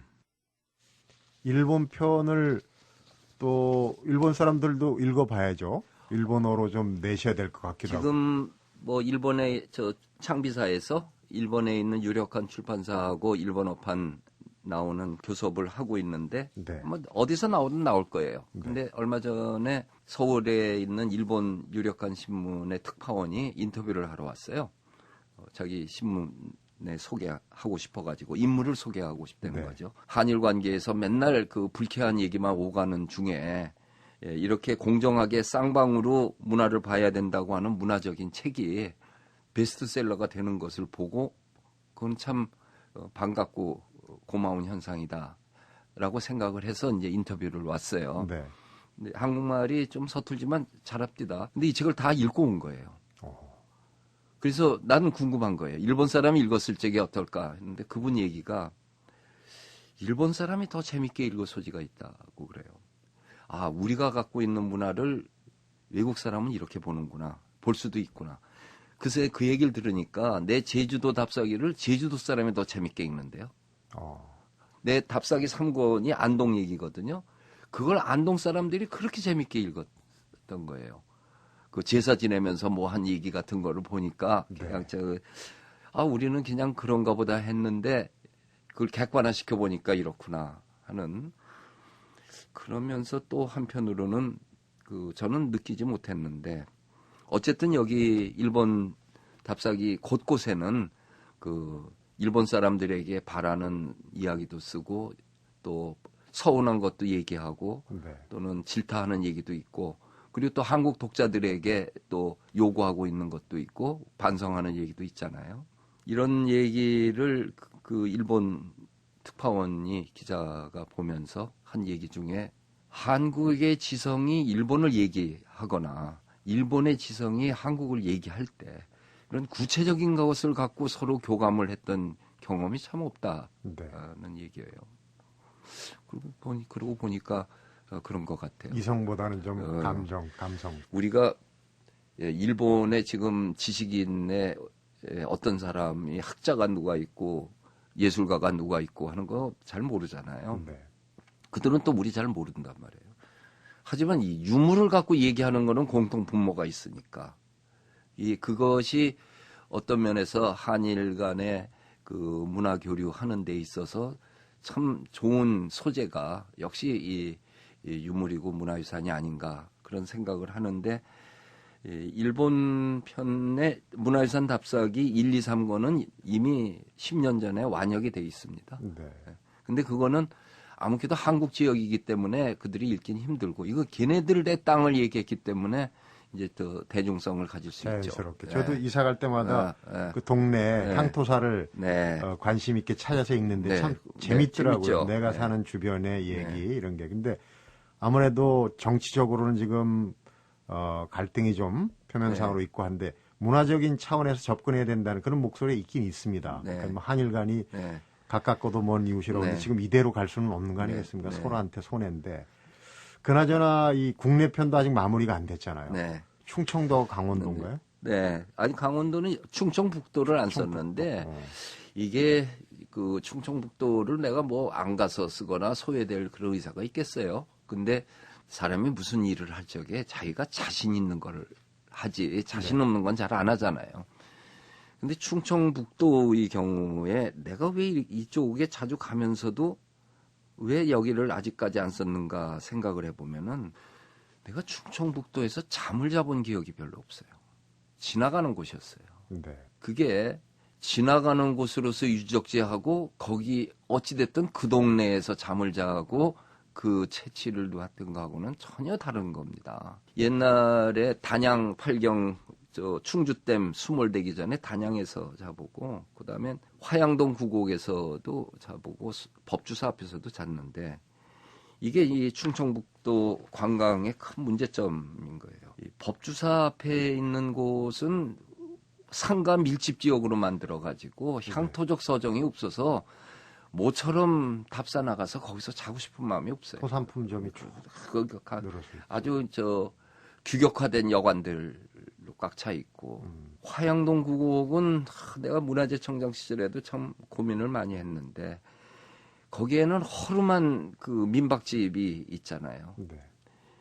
그걸 철거를 해야 되는데 그들에 대해서 온당한 보상을 해주고 어떻게 하고 차라리 그렇게 살 바에는 거기에다가 제대로 된 국민 호텔 같은 거를 넣는 게 맞는데 네. 이 대학생들 MT 장소는데도 우리가 잘 곳은 아니에요. 그러니까 충청북도에서 딱히 그 지역의 향토적 서정을 느낄 수 있는 그런 경험이 없으니까 자꾸 피해갔던 건데 아픈 얘기네요. 이 답사기를 쭉 쓰다 보니까 점점 이제 밀도가 높아지니까 그 유권을 보면은 인생도처 유상수 보면은 경복궁 하나를 갖다가 이게 뭐 무지하게 길잖아요. 네. 이거 뭐 경복궁 단행본 쓰듯이 그냥 4회, 5회를 써놓잖아요. 또 그만큼의 내용을 담지 않으면 쓸 이유도 없어져 버린 거예요. 네. 이제 왜냐하면 그동안에 막 문화유산 안내 책들이 많이 나오니까 어디든 펼치면 그 정도 얘기는 나오죠. 네. 그거는 내가 쓸 의미가 없으니까 나는 그거보다 더 써야 됐죠. 네. 그래서 제주도가 한 권으로 쓰게 된 거거든요. 그래서 충청북도에 의무감도 있고 하나도 안 쓴 거는 경기도를 하나도 안 썼어요. 지금 네. 현재. 아기를 좀 맞춰야죠. 네, 그 대한민국의 지역 안배라는 독특한 정서를 맞춰줘야 되는데 네. 이제는 여기저기 뭐 지역 안배해서 1, 2, 3권 하듯이 못하겠고 이 테마를 갖고 줄거리로 해야 돼서 지금 쓰고 있는 거가 남한강을 따라서 쓰는 겁니다. 네. 정선 아우라지에서 시작하고 저쪽 주천강, 평창강에서 시작해서 영월의 동강, 서강에서 만나거든요. 네. 거기에서 청풍, 단양을 거쳐서 충주댐 온 다음에 원성, 원주 쪽으로 흘러서 이천, 여주, 이천, 경기도. 남양주로 네. 흘러 글쎄 8단까지 쓸 것 같아요. 이 또 뭐 마포까지 오면 복잡하니까 그래서 남한강을 따라서 쓰는 것을 지금 한 번에 네, 쭉 다 해결이 되는군요. 네. 충청부터 경기도가 해결이 되고 그리고 난 다음에는 독자들 요구 때문에 내 고향 서울을 한 권 써보고 싶습니다. 네. 거기가 이제 모든 전국 팔도를 찍고 서울에서 마무리. 나는 뭐 서울에서 태어나가지고서 그냥 서울 사람인데 팔도가 다 내 집 같이 살았어도 어쨌든 서울을 사람들이 좀 깊이 있고 아기자기하게 알고 싶은 그 욕구가 있어서 그런지 네. 어떤 내 얘기를 듣고 싶어 하는 욕구가 많아요. 출판사로도 많고 내 메일로 개인 메일로도 서울은 안 쓸 거냐 언제 쓰냐 그래요. 전례로 보면은 네. 최소한 주무셔야 되는데 여긴 태어나고 자란 곳이니까 아마 네. 역작이 나올 것 같습니다. 근데 네. 또 한 가지는 이제 경주를 네. 최고의 백미로 꼽으시고 네, 뭐 한 네. 100번 넘게 가셨는데도 또 가고 싶다고 네. 그러시는데 왜냐면은 경주를 매권 쓸 때마다 1권, 2권, 3권 다 썼잖아요. 네. 그래도 안 쓴 거가 두 개가 있는 게 경주 남산을 안 썼고 경주의 신라 고분에 대해서 안 썼어요. 그러니까 그거는 내가 언제 쓰더라도 써야죠. 네. 그 역사 유적으로서 우리가 다 같이 공유하고 자랑할 수 있는 거는 온 국민이 자기 이미지로 갖고 있어야 되는 거니까. 근데 제가 내년에 정년인데 네. 뭐 난 늙지 않나요? 체력이 있을 때. 아니죠. 네. 그런데 지금 그 서울 논현동에 네. 우리 용준 교수님 네. 집 수졸당 네. 그 아주 잘 지은 집으로 네. 정평이 나 있고 지금은 오도 이촌이라고 네. 부여해 닷새는 가시죠. 서울에 있고 네. 이태는 부여도 또 휴휴당 네. 그 공간이 네. 지필 공간이 많으신데 독자들의 기대에 어긋나면 안 되시지 않습니까? 근데 나도 내 인생, 이게 또 내 인생이지만은 내가 갖고 있는 그 본래 정년 퇴임하면은 네. 소위 은퇴라고 얘기하는 걸 하면은 하고 싶은 것이 이 나무를 키우고 싶어. 나무를 참 좋아해요. 네. 공부도 많이 했고 이 나무 중에서 그냥 나무를 키우는 것보다도 누군가 뭐 같이 뜻있는 사람하고 키우고 싶은 거가 문화재청장을 지내고 나서 나무에 대한 생각이 정원수, 이 정원수가 그냥 야산에 있는 나무 말고 네. 뭐 미선나무라든지 또 우리나라 정원에만 잘 맞는 관목들 키 작은 나무들이 있어요. 정원수가 키가 크면은 그거 하나로 끝이잖아요. 그렇죠. 근데 뭐 백당나무라든지 아주 하얀 꽃이 예쁜 거. 저 기억나는 게 이제 화살나무 같은. 네, 화살나무, 그렇죠. 참빗살나무라고 하는 거. 이런 것들을 좋은 종자를 받아서 묘목을 만들어서 전국에 좀 나눠주고 싶은 마음이 있어요. 네. 이제 문화재청에는 산흥에 자체의 종묘장이 있습니다. 네. 왜냐하면 경복궁이나 창덕궁 이런 데에 정원수로 써야 되는 그 나무들이 지금 일제시대 때 놔뒀던 이상한 뭐 향나무나 또 가이스카 이런 거는 둘 수 없잖아요. 네. 하지만은 이제 소나무나 또는 뭐 살구나무, 매화나무 이런 그것들은 그동안 유지가 되어 왔지만은 네. 그 아주 정겨운 그 정서를 주는 이러한 나무들은 누가 그 원예 시장 아파트 문화 때문에 지금 이런데 네. 집을 지면은 정원을 우리가 가꿔야 되는데 그 정원을 가꿀 때 우리 정서에 맞는 거를 공급해 줄 수 있는 곳이 뭐 사랑주 나무니 이런 게 뭐 천안 어디에도 있다고 그러고 어디에도 있다고 그래요. 네. 난 가보지는 않았지만은 그런 것을 나도 하나 해가지고 우리 국토에 우리 고유의 빛깔을 보여주는 열매와 꽃이 있는 나무를 보급하고 싶은 게 이제 늙어서 할 수 있는 거는 나무 키우는 것뿐이 없다고 그러더라고요. 네. 문화유산에서 자연스럽게 자연유산을 네. 만들어 가시는 쪽으로.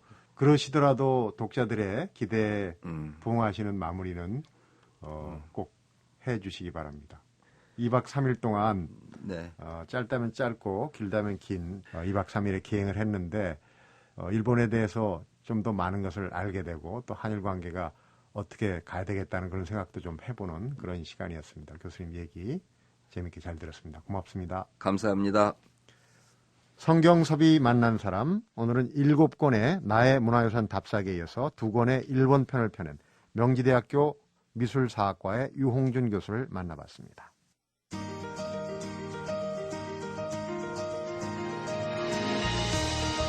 유홍준 교수가 전에 이런 생각을 밝힌 적이 있습니다. 들어가지 마시오라는 강제 규정을 둬서 닫혀있던 문화유산을 시민이 함께 보존하는 계기가 됐다는 것에 감회가 깊다.